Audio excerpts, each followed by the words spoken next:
So, swine flu mania is sweeping YouTube.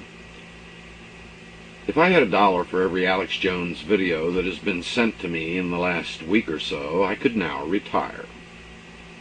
Can anyone remember what Jones was talking about, what conspiracy theory he was pushing before this flu story broke? I'm just curious. I don't follow Jones much at all. How many years now has he been talking about things that are about to happen that have never happened or have never been proven to have happened?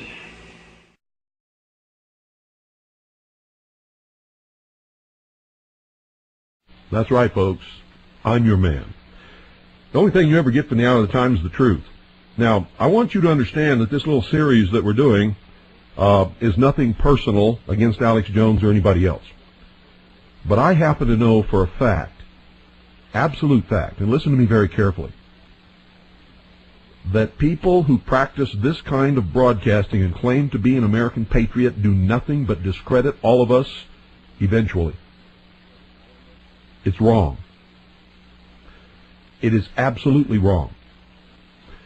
This guy would take a call and some caller would report something, and instead of saying, well, we're not, like I do on this broadcast, when somebody calls in and wants to tell a rumor, I tell them, no, we don't do that on this broadcast. If you want to call me tomorrow, I'll check it out. And if it turns out to be true and the listening audience needs to hear it, then we'll make arrangements for you to call in, and it can be your story, and we'll do it. But that's the only way it's done on this broadcast. All of these other people, they take phone calls. And a lot of these phone calls are people spreading rumors. And these rumors, 99% of them turn out to be wrong. And it's wrong to allow that to happen. Especially when the host takes it and runs with it.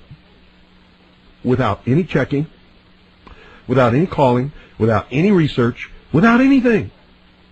This is one of the people who pulls faxes off the fax machine and reads them over the air. This is the one of people who indiscriminately reads Associated Press wire reports and ABC wire reports and news releases and press releases without checking them out. Associated Press, UPI, especially ABC, have been well known to plant fake, phony, and false stories. We've all discovered that over the years. No radio host who reports the news, especially on a day when he knows that a good segment of the population is afraid, that we've been told to expect the collapse of civilization as we know it, and all kinds of things like that, to participate in this kind of fear-mongering. Listen very carefully, folks. This will frost you, and then we'll talk about it. I may stop the tape at certain portions, and we'll talk about it then.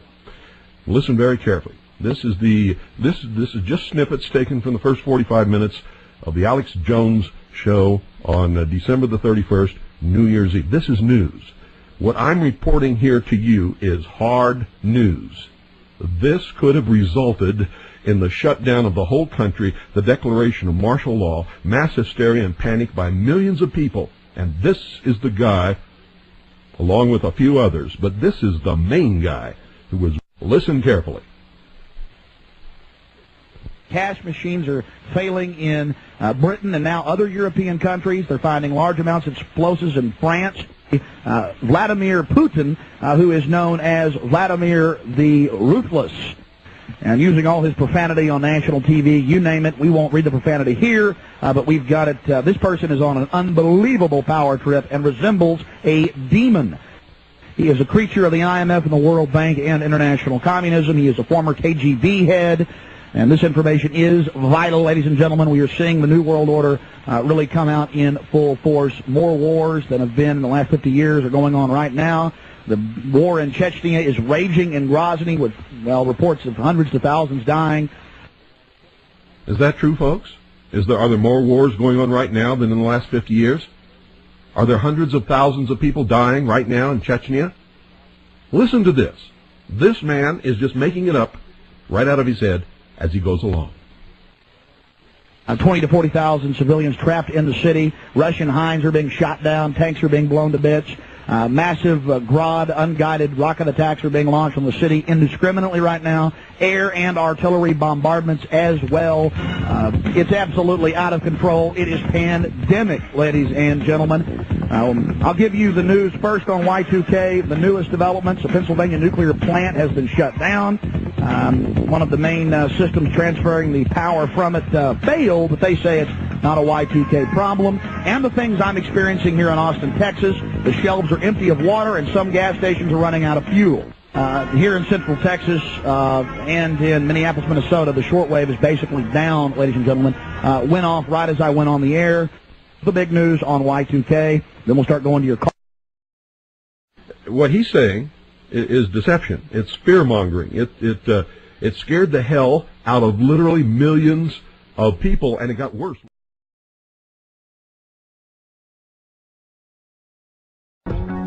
Most of the movie theater change. Hollywood is owned by the Arabs and the Israelis for some reason. But the actual financing, I've looked into it, is mainly Saudi and Jordanian and the folks from Dubai and Qatar and a few other places. And then British, of course. And what was left was defense industries and stock markets. And I knew the Arabs owned the majority of some stock markets, but I was reading the Financial Times of London and learned that the majority of world stock markets are now owned by the Arabs. That is but as if it wasn't enough that two Middle Eastern countries own 49% of the London Stock Exchange. Now they're about to bid and own the majority, and that's just two countries. If you add them all together, the Arabs own it almost outright, 70+%. And same thing with Dow Jones, because Arabs own Fox. You see, you didn't know that, did you? You didn't know that Arabs...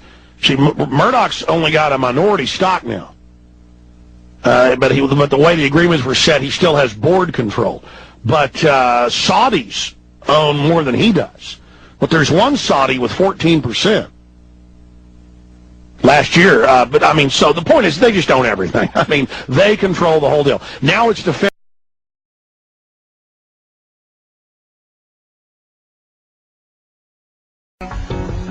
Information. I'm going to put the call out that you call the White House and tell them, look, we've seen the news stories that you wanted to blow things up, that you have blown things up, and that you're saying that 4 million of us are going to die and we need martial law and the Associated Press at one of your little drills you had, and that we're aware of who the terrorists are if you pull this. This can stop this Hitlerian Reichstag event. I want to put the toll-free number up for Congress. And I won't want you to believe Alex Jones. I want you to go get these news stories off my website. I want you to call these major newspapers. I want you to find out if these statements were true by the White House about preparing for martial law. And I want you to let them know that if there is any terrorism, we know who to blame. The point is, if any terrorism comes, it's from this government. And if there was an outside threat like a bin Laden, who was a known CIA asset in the 80s, running the Mujahideen War, and whose family builds all the military bases over in Saudi Arabia right now, and sits at the board of Iridium Satellite. He's the boogeyman they need in this Orwellian phony system. You see, because the largest intelligence apparatus in the world, with the biggest budget in the history of the world, has been looking for Osama bin Laden for years and years and years, and can't find him. Some doofus jerk-off reporter with a camera crew bosses right into his hideout and interviews him. And I'm telling you, be prepared for a major attack. But it won't be Osama bin Laden. It will be those behind the New World Order. Before we get started, I have to clear up a little discrepancy here.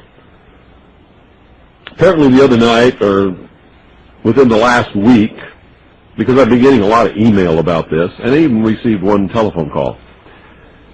Apparently somebody called the Alex Jones broadcast and asked him why he didn't have me on the air, or asked him something about me. Alex Jones said he had me on the air once before, several years ago, and had to cut me off the air because of the foul language that I used.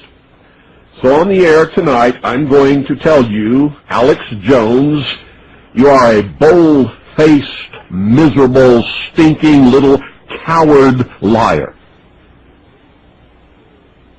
Now let me say that again so there's no mistake about it. You can all tell Alex Jones that I said this, and I suspect he's listening because he does.